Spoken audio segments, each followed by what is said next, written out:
현대인의 생활은 치열한 경쟁 속에서 늘 긴장의 연속입니다. 그런데 요즘은 코로나19로 인해 긴장의 끈이 더 팽팽해졌습니다. 많은 사람들이 몸과 마음의 피로감을 호소하고 있습니다. 지난 4월 30일 코로나19 확진자가 제로가 되었습니다. 하지만 여전히 긴장의 끈을 늦출 수가 없습니다. 외국에서는 아직도 코로나19와 힘겨운 싸움을 하고 있고 언제라도 해외에서 유입될 수 있는 상황이기 때문에 지구촌 전체에서 종료될 때까지 계속 경계해야 합니다. 그런데 문제는 오랜 긴장으로 인해 정신적 피로감이 우리의 삶을 어둡게 하는 것입니다. 사람이 긴장하며 사는 데는 한계가 있습니다. 긴장은 고무줄을 당긴 것과 같습니다. 고무줄을 팽팽하게 당긴 채 오래 두면 미세한 균열이 생기면서 고무줄이 끊어지거나 아니면 탄력이 사라져 고무줄의 기능이 떨어지게 됩니다. 우리의 신경도 마찬가지입니다. 너무 오래 긴장하면 무기력해집니다. 우리가 건강하려면 적당히 긴장하고 긴장한 후에는 완화시킬 수 있어야 합니다. 그러나 코로나19와의 싸움이 장기화되면서 계속 긴장하며 살아야 하는 상황이 되었습니다.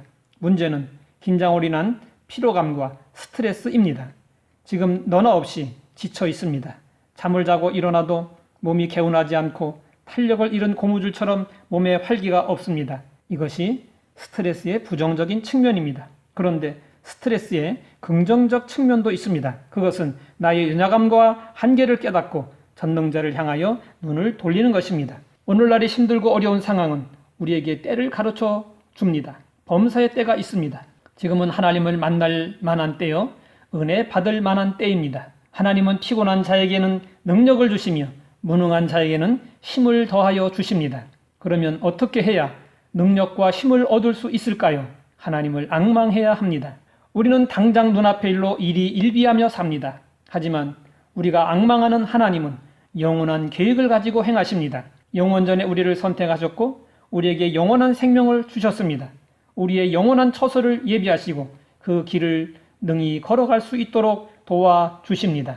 한 나그네가 길을 가다가 날이 어두워지자 너무 피곤해서 나무 아래에 주저앉아 잠이 들어버리고 말았습니다. 얼마 후 호랑이가 나타나서 잠을 자고 있는 그 나그네를 잡아먹으려고 다가갔습니다. 그때 갑자기 주변이 환하게 밝아지더니 횃불을 든 산적떼들이 몰려왔습니다. 산적들은 호랑이를 발견하고는 방향을 돌이켰습니다. 그 와중에 산적 한 명이 호랑이에게 돌을 던졌습니다. 횃불을 보고 놀란 호랑이는 돌멩이까지 날아오자 도망을 갔습니다. 그런데 그 앞을 지나가던 토끼가 산적이 던진 돌멩이에 맞아 즉사했습니다. 그때 쏴 하는 소리와 함께 커다란 구렁이가 나타났습니다. 구렁이는 나그네를 공격하려고 다가가다가 쓰러져 있는 토끼를 꿀꺽 집어 삼키고는 유유히 사라졌습니다. 이윽고 밤이 지나고 아침 해가 떠올랐습니다. 잠에서 깬 나그네는 아, 잘 잤다 소리쳤습니다. 그 나그네는 밤새 무슨 일이 일어났는지